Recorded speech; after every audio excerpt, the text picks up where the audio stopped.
آپ بات کو سمجھ گئے میں کیا کہنا چاہ رہا ہوں؟ اگر مصیبتوں سے نکلنا چاہتے ہیں، اگر آپ کسی بھی حال میں کامیاب ہونا چاہتے ہیں دنیا میں بھی اور آخرت کی لامحدود زندگی میں بھی، پیارے نبی پاک علیہ السلام کی سنت کو اپنانے کی فکر کریں۔ سنت کا معنی ہم لوگ عام طور پر یہ سمجھ لیتے ہیں جو کچھ سنت ہے تھوڑی بہت نبی کی سنت پر عمل کرنا، تو چلو یار نماز جو سنت کے مطابق پڑھ لیتے ہیں، وضو سنت کے مطابق کر لیتے ہیں، اور جو ہے ذکر سنت کے مطابق کر لیتے ہیں، کھا لیتے ہیں سنت کے مطابق ہو گیا۔ نبی پاک علیہ السلام کی سنت پر چلنے کا مطلب یہ ہے، اگر ابھی تک ہم اس چکر میں پڑے ہیں کہ صرف یہی چیزیں سنت کا مطلب یہ ہے کہ غلط فہمی کے شکار ہیں، آپ اس سے نکلیے۔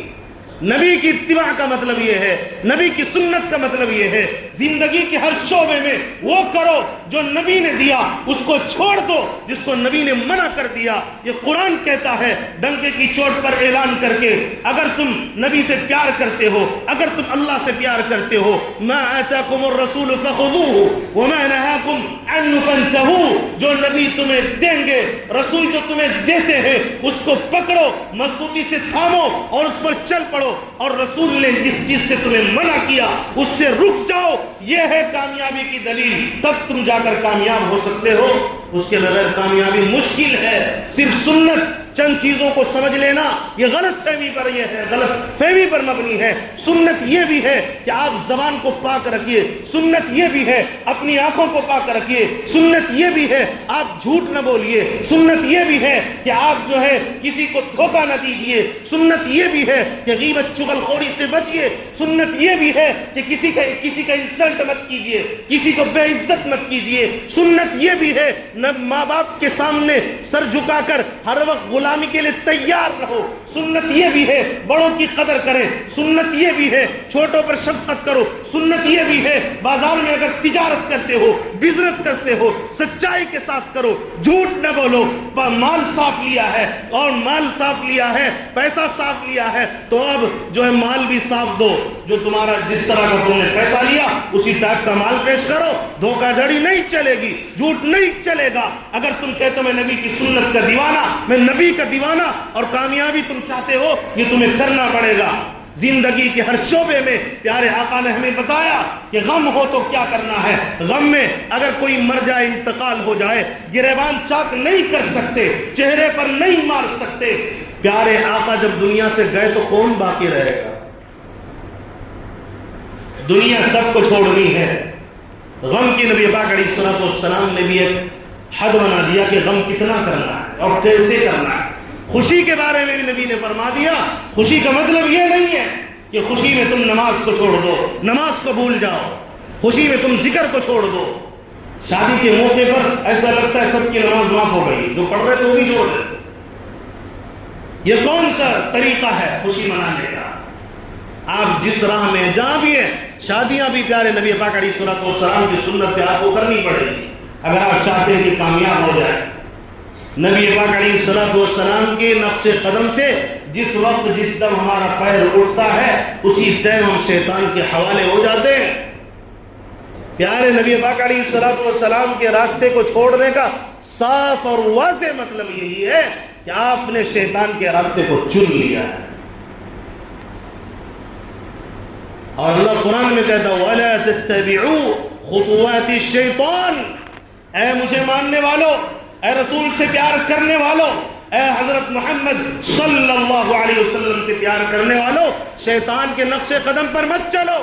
انہو لکم عدو مبین، یہ تمہارا کھلا دشمن ہے۔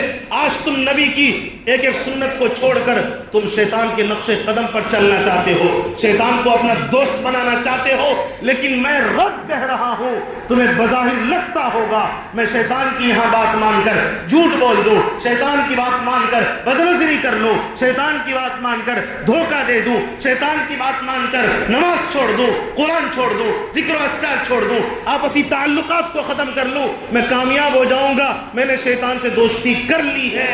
اللہ کہتا ہے یہ تمہارا دشمن ہے، تم نے کس کو دوست بنایا؟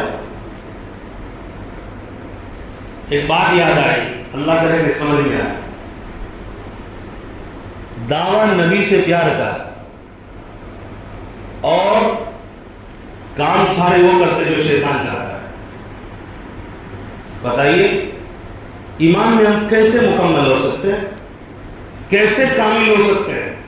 ہم کیسے اپنے آپ کو کہہ سکتے ہیں کہ یقیناً میں نبی سے سچا پیار کرتا ہوں؟ کوئی آدمی کسی سے محبت کرتا ہے تو اس کی بات کو مانتا ہے، اس کی بات کا انکار نہیں کرتا۔ میں دنیا کی بات کر رہا ہوں۔ اگر آپ کو والدین سے محبت ہے تو آپ والدین کی بات پر چلیں گے، اگر آپ کو دوست سے محبت ہے دوست جو کہے گا اس کو سنیں گے۔ پیار ہے نبی پاک علیہ الصلوۃ والسلام سے جب جان سے بھی زیادہ پیار ہے تو پھر جب بات آ جائے نبی کی اطاعت کی تو پھر جان کی کیوں بات کرنے لگتے ہیں، پھر اپنے وقت کی کیوں بات کرنے لگتے ہیں؟ جب آپ کو بولنے کا موقع دیا جائے تو آپ چوڑا سینہ چوڑا کر کے کہتے ہو میری جان سے بھی زیادہ نبی پاک علیہ الصلوۃ والسلام پیار ہے، کروڑوں جانیں قربان ہیں۔ ارے تم تو گھٹنے سے پیر سے چل کر مسجد تک نہیں آنا چاہتے، یہ کون سا پیار ہے بتاؤ؟ تم وقت کی قربانی دینا نہیں چاہتے، تم دکان نہیں چھوڑنا چاہتے نماز کے وقت میں، تم گھر نہیں چھوڑنا چاہتے نماز کے وقت میں، تم عیاشی نہیں روکنا چاہتے اذان کے وقت میں۔ ایک طرف اذان ہوگی، ایک طرف بدماش اس کا ٹی وی کے اوپر اور موبائل کی اسکرین پر نظر ٹکی رہتی ہے، آل فول اور اعلیٰ بلا دیکھتا رہتا ہے، صرف ساؤنڈ کم کر دیتا ہے اور اسی انتظار میں رہتا ہے کہ اذان جیسے ختم ہوگی ساؤنڈ چالو کرنا ہوگا۔ ساری نظر، سارا دماغ، سارے خیالات پورے موبائل کی طرف آپ متوجہ ہو رہے ہیں۔ تو آپ نے کون سی قربانی دی ہے مجھے بتائیے؟ آپ نے اپنے جذبات کی قربانی نہیں دی، آپ نے نہ اپنے نفس کی قربانی نہیں دی، پھر کس منہ سے ہم کہتے ہیں مجھے نبی سے پیار ہے؟ مجھے بتاؤ نا پیار کی دلیل کیا ہے؟ نبی فرماتے ادھر، ہم کہتے نہیں ادھر جائیں گے۔ بتاؤ پیار کیا ہے، کون سا پیار ہے؟